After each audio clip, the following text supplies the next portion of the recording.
I'm gonna bake some apples. We're gonna brush it with some cinnamon and some sugar, and we're gonna fill it with Irish oatmeal, and then we're gonna dollop a little Greek yogurt on top. Let's quickly make a mixture of some butter, some brown sugar, and some cinnamon.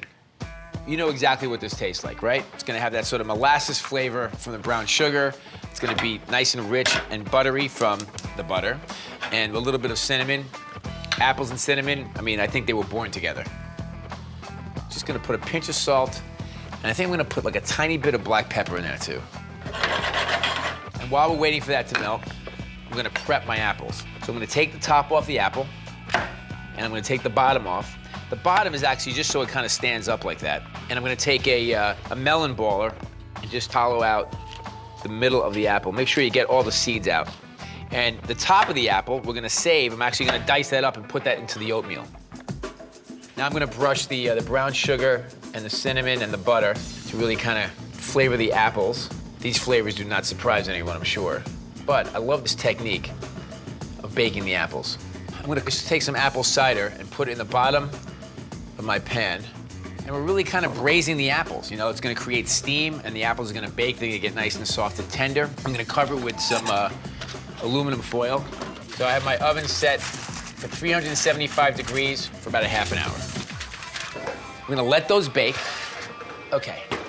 We have some milk that I've scalded, and I have some Irish oats, and I'm gonna slowly just put a stream of the oats into the milk, just as it starts to boil. And these are quick oats, so it should only take about, 5 to 7 minutes. As the oats cook, it's gonna flour, and it's going to thicken. I'm gonna add some brown sugar. I wanna make sure you're constantly whisking this. We don't want lumpy oatmeal. Some beautiful orange zest. And now I'm gonna take my apples. I wanna put the apples sort of at the end, because I don't want them to get too mealy. I want them to save some of their texture. Let's give this a taste. See if we need some more sugar. Needs to cook just a little bit more. I'm not really into al dente oatmeal. All right, so we're gonna let this cook. Turn the heat down a little bit.